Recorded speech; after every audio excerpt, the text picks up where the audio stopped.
जो कहने आई थी वो। आप जल्दी से नीचे चलिए, सब लोग आपका खाने पे इंतजार कर रहे हैं।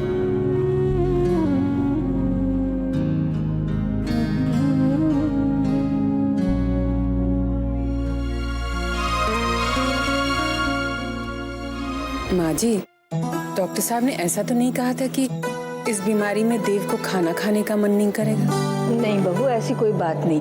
कभी कभी क्या है कि दवाइयों की वजह से मुंह का स्वाद बिगड़ जाता है, खाना खाने का मन नहीं कर रहा होगा। लेकिन ये बड़ी बहू कहाँ रह गई?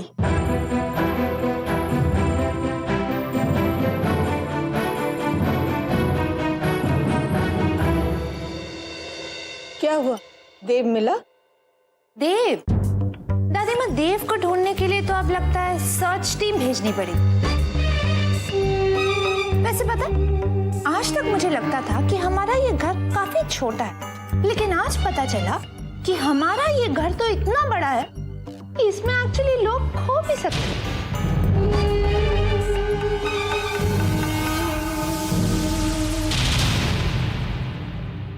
वैसे राधिका भी नहीं आई अभी तक ना?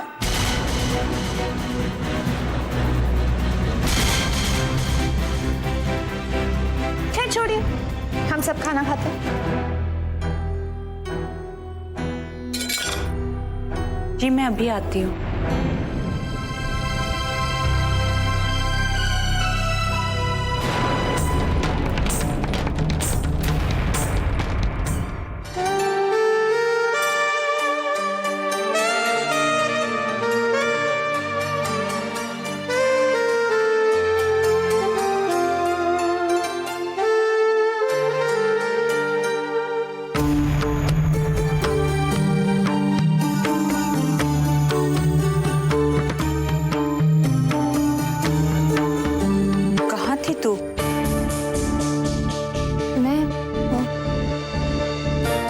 मैं छत पर थी, सूखे कपड़े लाने गई थी। कपड़े कहाँ हैं?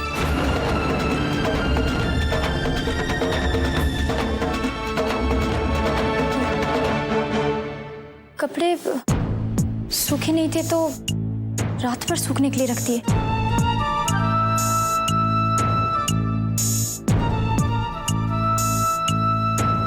रात हो जाए तो कपड़े सूखते नहीं और भी नम हो जाते हैं, इसलिए समझदारी इसी में है कि समय रहते उन्हें समेट लिया जाए।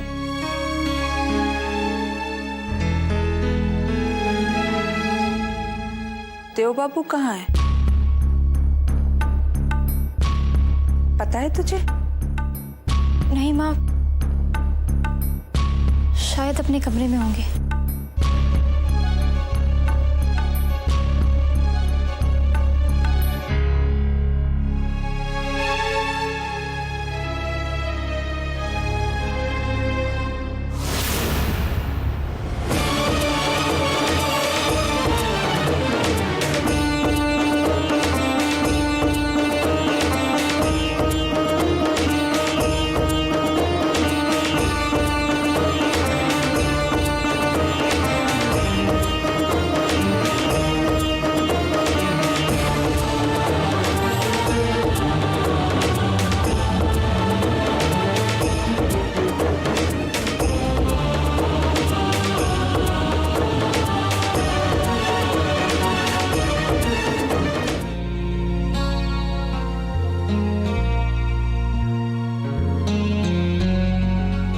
सुनिए,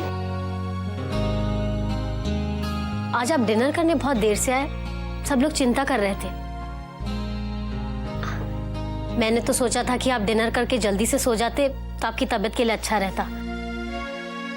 खैर, आइए आराम कीजिए, मैं आपकी दवाइयाँ लेकर आती हूँ।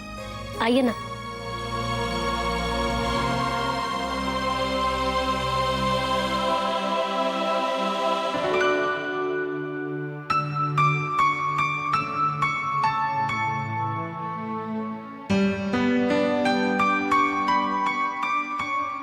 देव, ये क्या? तू जगा हुआ है? बस मैं भी इनसे यही कह रही थी कि दवा खा के जल्दी से सो जाएं, ताकि इनकी तबीयत बहुत जल्दी सही हो जाए। देव, देख तो कितनी फिक्र रहती है इसे तेरी। और इसी की सेवा से तो तू इतनी जल्दी ठीक हुआ है। अब तू छोटी बहू की बात मानना शुरू कर दे, समझा? लो, जो कहने आई थी वो तो भूल ही गई। बेटा, कल सुबह हम लोग कृष्णा मंदिर जा रहे हैं फूल बंगला सजाने। बिहारी जी की कृपा से ही तो तू इतनी जल्दी ठीक हो पाया है, इसलिए उनके दर्शन करके उनका आशीर्वाद लेना बहुत जरूरी है बेटा। अगर पति पत्नी एक साथ मिलकर बिहारी जी को झूला झुलाए ना, तो भगवान उन्हें लंबी और सुखी जीवन का आशीर्वाद देते हैं। माँ, इनकी लंबी उम्र के लिए तो मैं दिन भर मंदिर में बिहारी जी का झूला झुला सकती हूँ। अच्छा, मैं चलूं? माँ, कुछ भिजवा दूं आपके कमरे में? नहीं बेटा, बस ठाकुर जी तुम दोनों का प्यार ऐसे ही बनाए रखें। जी अच्छा।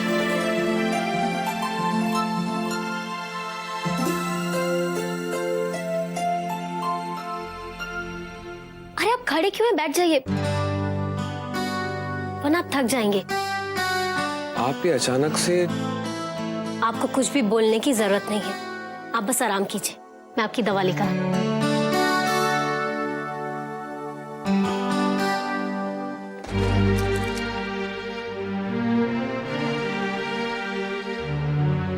वो आई एम सॉरी, मुझे समझ में नहीं आ रहा कौन सी दवा कब देनी है। सब एक ही जैसी लग रही हैं। राधिका को पता होगा, मैं उससे पूछ कर आती हूँ। मैं अभी आई, आप जब तक आराम कीजिए।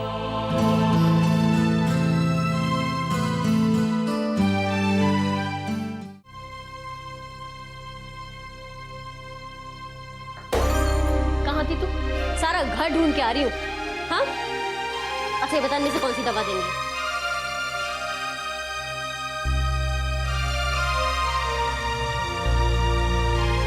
ये ले। पता नहीं तू ये सब कैसे याद रखती है, मुझे तो कुछ याद ही नहीं रहता है, सब कुछ एक जैसा ही लगता है। वैसे भी ये सेवा एंड ऑल मेरे बस की बात नहीं है, पर इस बार मैंने सोच लिया है कि मैं सच्चे दिल से ये रिश्ता निभाने की कोशिश करूंगी। तू सच कह रही है? हाँ, कोशिश तो मैं पूरी करूंगी। शायद कुछ मुश्किलें सामने आए, पर मैं जानती हूँ अगर तू मेरे साथ है तो सब कुछ अच्छा होगा। मैं तेरे साथ ही हूँ, कहीं नहीं जाऊंगी। ये ले दूसरी दवा, ये दोनों दवा अभी दे दे, बाकी तुझे मैं कल अलग करके दे दूंगी। ठीक है, अब मैं चलती हूँ। कल फूल बंगला भी तो जाना है ना? तू आ रही है ना?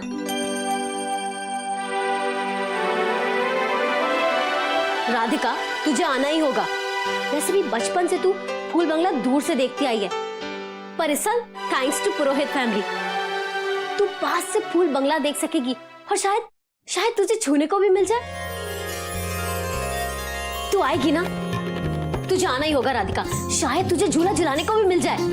हाँ, मैं जरूर आऊंगी। चलो मैं चलती हूँ, देव मेरा इंतजार कर रहे होंगे।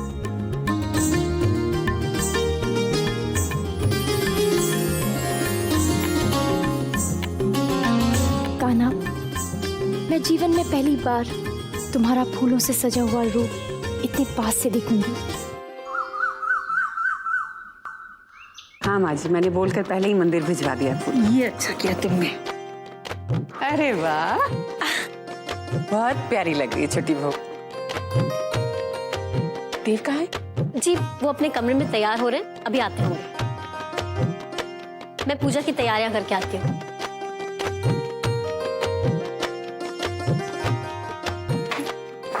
ताई जी, हाँ कुछ रह गया हो तो मदद करवा दे। हाँ सुन ना, जाकर मंदिर में देख ले, कुछ छूट तो नहीं गया है? जी।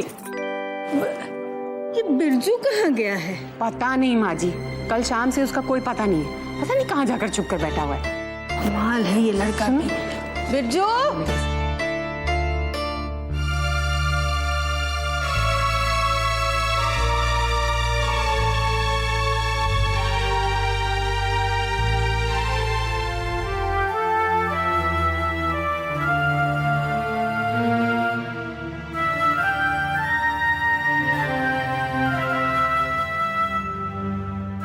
मैं जानती हूँ आपके साथ जो कुछ भी हुआ वो गलत था, पर बिरजू जी की इसमें कोई गलती नहीं थी। उन्हें तो मैंने कहा मुझे इस था, बारे में कोई बात नहीं करनी। अगर आपको किसी को सजा देनी है तो मुझे दीजिए। मैंने ही बिरजू जी को मना किया था। आप ही ने तो कहा था ना कि आप मुझसे नफरत नहीं कर सकते, क्योंकि आपने सिर्फ प्यार करना सीखा है।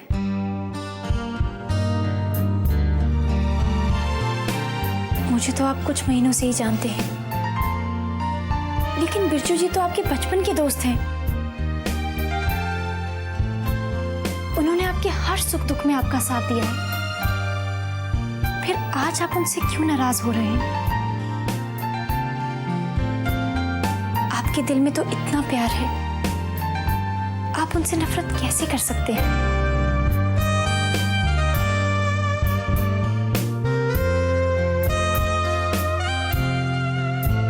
आप ठीक कह रही हैं। मैं अपने दोस्त से ज्यादा देर तक नाराज नहीं रह सकता। मैं उससे बात करूंगा। अभी कीजिए ना। अभी? जी, वो आपसे क्षमा मांगने आए हैं।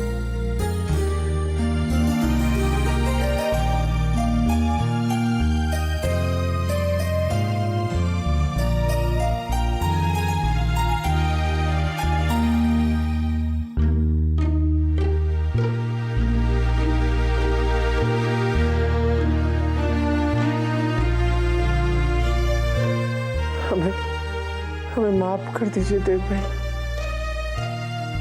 नहीं बिरजू, तू ऐसे क्यों बोल रहा है? मैं जानता हूं तेरी कोई गलती नहीं है। मुझे तुझसे नाराज नहीं होना चाहिए था। भैया,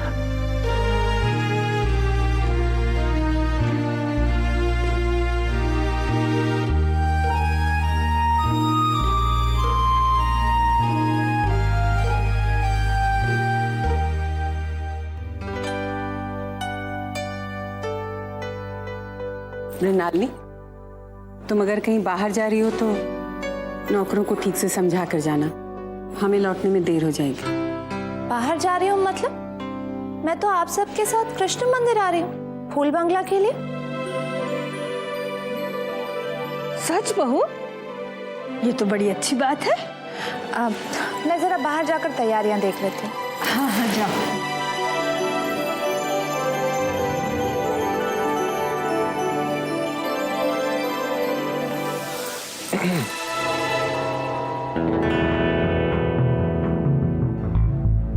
भाई, आपका प्लान कैसे बन गया आज? आपको तो ये फेस्टिवल्स वगैरह बोरिंग लगते हैं ना? फेस्टिवल तो जरूर बोरेंगे, लेकिन वहां पर जो कुछ होने वाला है वो बहुत इंटरेस्टिंग होगा। देव और राधिका पर नजर रखते रखते ही टाइम पास हो जाएगा।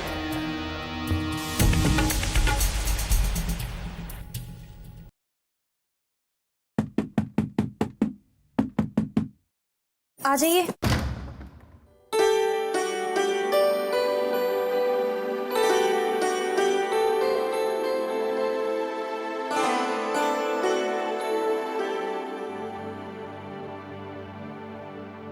मैं आपको शुक्रिया कहने आया था।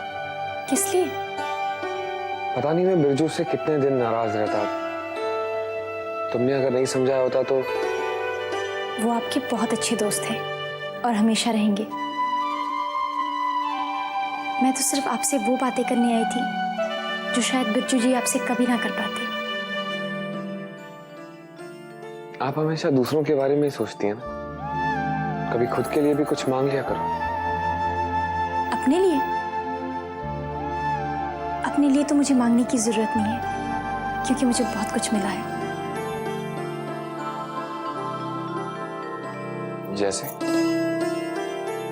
जैसे फूल बंगला को इतने पास से देखने का मौका।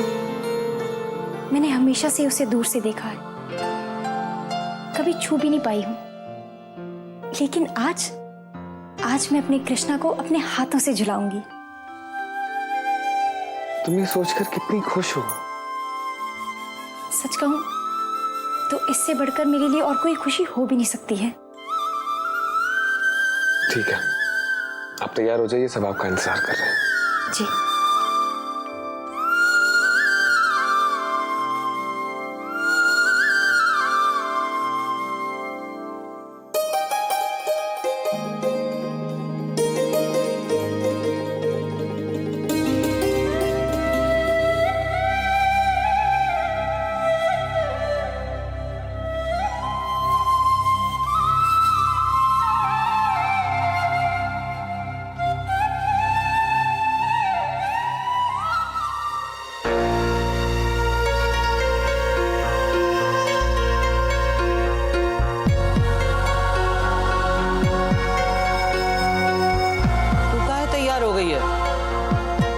वृंदावन जाने में अभी वक्त है।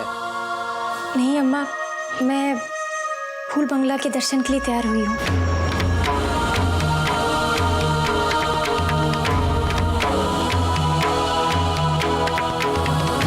किसने कह दिया तो को फूल बंगला जावे का है?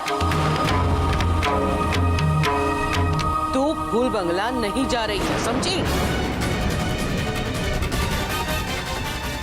पर आज तो इस घर के लोगों ने मुझे खुद बुलाया है, और तो और विशाखा भी यही चाहती है कि मैं उसके साथ चलूं। कोई कुछ भी कहे, हम कहते हैं तू कहीं नहीं जा रही है, बस। माँ, आप कुछ कहिए ना, जीवन में पहली बार मुझे ये मौका मिला है, मुझे जाने दीजिए ना। अम्मा जी बिल्कुल सही कह रही हैं राधिका, तुम्हें साथ चलने की कोई जरूरत नहीं है।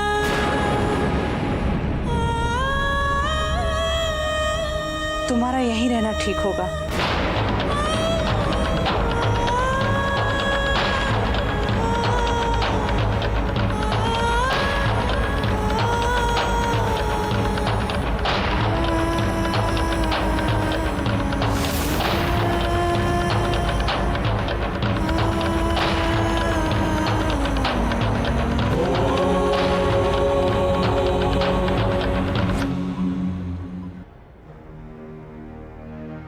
अरे रिजू, तू था कहाँ? कितनी देर से सब तुझे ढूंढ रहे हैं। तेरी तबीयत तो ठीक है? आंखें क्यों सूजी है? जी आप समझ गई, वही तबीयत थोड़ी सी गड़बड़ थी, पर अब एकदम ठीक हो गई एकदम। अब हम फूल बंगला जाने के लिए बिल्कुल तैयार हैं। अच्छा, अगर सब आ गए हैं तो चले। तुम नहीं चल रही हो राधिका?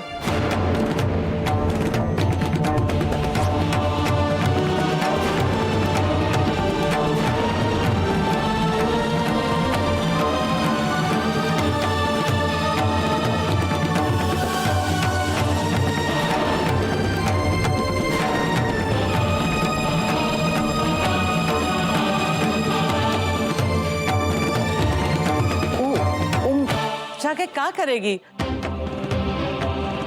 मंदिर में नहीं जाते। वो क्यों? वो जगह वो के लिए नहीं है, पूजा इत्यादि में शामिल नहीं होते। अच्छा, जहां तक मैं जानता हूं राधिका पहले भी पूजा में बैठ चुकी है।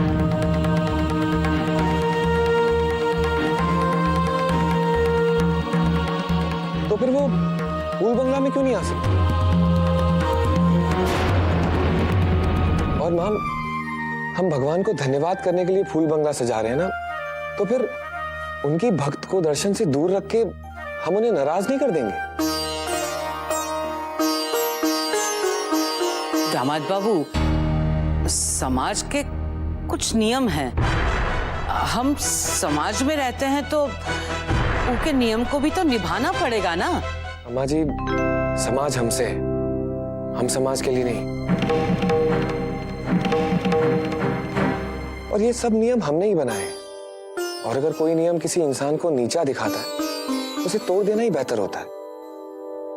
हमारे परिवार ने हमेशा परंपराओं को निभाया, पर उनसे कभी किसी व्यक्ति को चोट नहीं पहुंचाई है। राधिका भी इसी परिवार का हिस्सा है ना।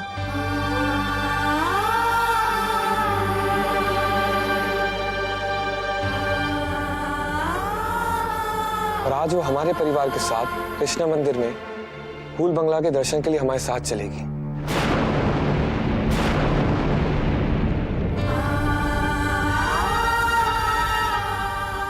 आओ बेटा, तुम हमारे साथ चल रही हो, आओ।